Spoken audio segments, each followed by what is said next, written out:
In this video, I want to talk about how you can send Bitcoin from eToro to another wallet.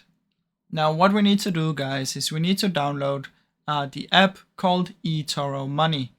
This is basically a wallet for your cryptocurrency using eToro, and we need this wallet to be able to send it to other wallets.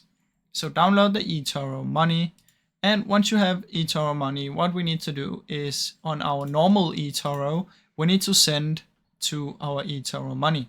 So go to your eToro app or website, go to Portfolio, select your Bitcoin, click Edit Trade or Transfer to Wallet.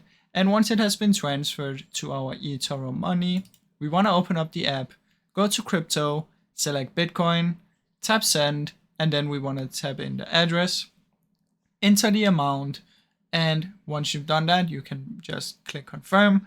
And now we have sent it to the external wallet. So how it goes is it goes from your eToro account to your eToro Money account to the third wallet.